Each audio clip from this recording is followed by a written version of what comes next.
In the summer of 2025, a viral video from a cross-country flight exploded across social media, capturing a confrontation that would spark heated debates about privilege, race, and accountability. A white passenger, emboldened by entitlement, took the first-class seat of a young black woman, unaware she was the daughter of one of America's most influential billionaires.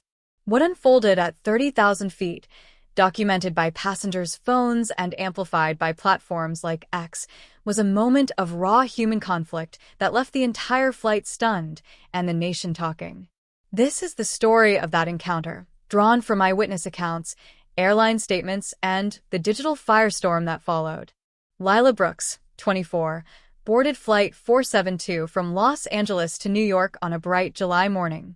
She carried herself with quiet confidence, dressed in a sleek blazer and jeans, her carry-on neatly stowed. Lila was no stranger to first class. She was the daughter of Marcus Brooks, a tech mogul whose company, Horizon Innovations, had revolutionized cloud computing, amassing him a fortune in the billions. But to the other passengers, she was just another traveler, her identity obscured by her unassuming demeanor. Lila had booked seat 2A, a window seat in first class, a small luxury she allowed herself while traveling for a business conference. James Whitaker, 52, a real estate investor from Orange County, boarded the same flight. Known among his peers for his brash personality, Whitaker was accustomed to getting his way. He'd been upgraded to first class at the last minute, a perk of his frequent flyer status, but his assigned seat, 3B, was in the aisle. When he saw 2A empty as boarding began, he settled into it without hesitation, placing his briefcase on the adjacent seat and scrolling through his phone. To him, it was a simple calculation. A better seat was there for the taking. Lila approached her seat moments later, boarding pass in hand. She paused, seeing Whitaker in her spot. "Excuse me, sir," she said politely. "I believe you're in my seat." Whitaker barely looked up, waving a hand dismissively. "I'm fine here," he said, his tone curt. "There's plenty of seats back there." His words carried a subtle edge, one that didn't go unnoticed by nearby passengers. Lila, unfazed, held up her boarding pass. "This is 2A. My seat. Could you please move to your assigned spot?" Her voice was calm but firm, trained by years of navigating spaces where she was underestimated. Whitaker's face tightened. He glanced at her, then back at his phone. "Look, I'm not moving. I'm settled. Just find another seat." The exchange caught the attention of a flight attendant, a young woman named Sarah, who approached cautiously. "Is there an issue here?" she asked. Lila explained the situation, showing her boarding pass. Whitaker cut in, his voice louder now. "I'm not causing a problem. She can sit somewhere else." "This is ridiculous." His tone drew eyes from other passengers, some already pulling out their phones to record. Sarah checked Lila's boarding pass and confirmed 2A was hers. "Sir, I need you to move to your assigned seat," she said. Whitaker's demeanor shifted to indignation. "Do you know who I am? I fly this airline every week. I'm not moving for her." The "her" hung in the air, heavy with implication. Lila remained composed, but her eyes narrowed slightly. She'd faced this before, assumptions about her place, her worth. "This isn't about who you are," she said evenly. "It's about what's right." The situation escalated as Whitaker stood, towering over Lila. "You're making a scene over nothing," he snapped, his face reddening. Passengers whispered, their cameras rolling. One video, later posted to X, captured Whitaker pointing at Lila, saying, "I'm not going to be pushed around by someone like you." The phrase lit a fuse online, with users dissecting its racial undertones. ChatGPT's sentiment analysis on X flagged it as a flashpoint, predicting the clip would go viral. It did, amassing over 1 million views in hours. Sarah, now joined by a senior flight attendant, reiterated that Whitaker needed to move. He refused, demanding to speak to the captain. The captain, a seasoned pilot named Michael Torres, was summoned from the cockpit. By now, the entire first-class cabin was fixated, and economy passengers craned their necks to see. Torres, assessing the situation, spoke directly to Whitaker. "Sir, "You're delaying this flight. Return to your seat, or we'll have to involve security."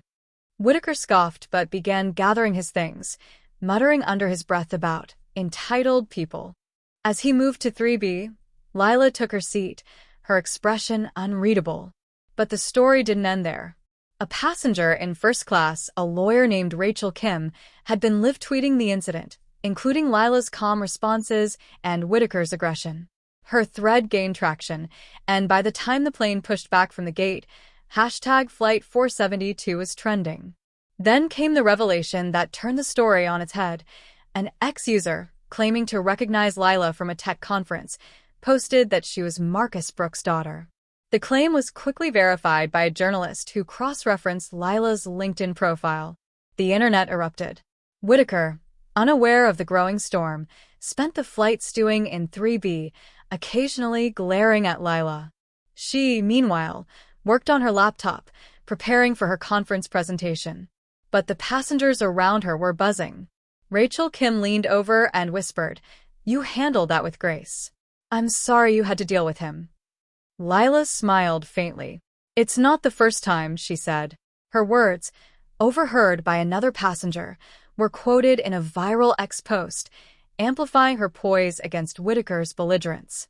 Mid-flight, the captain made an announcement, addressing the earlier disruption and reinforcing the airline's commitment to fairness.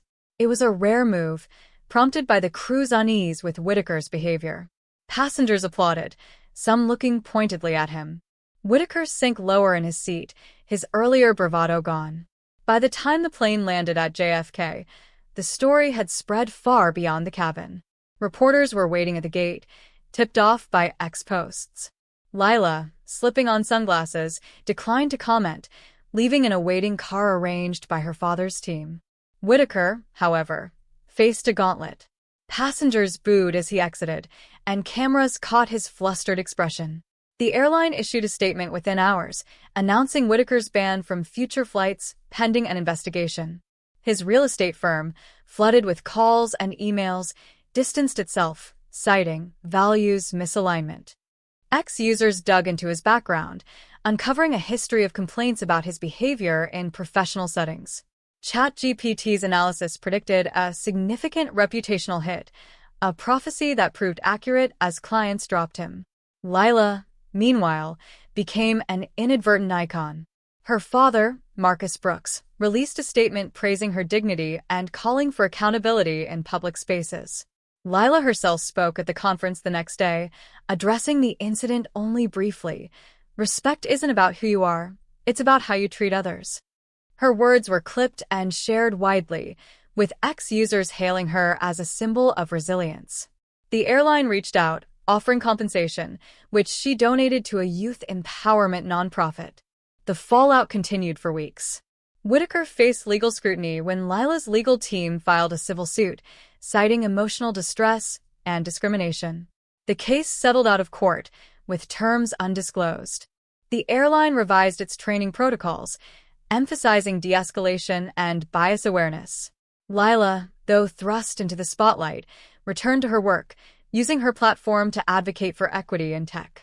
The flight, a 5-hour journey, became a microcosm of a larger reckoning, its story retold in posts, articles, and heated debates, a testament to the power of one moment to reshape narratives and lives.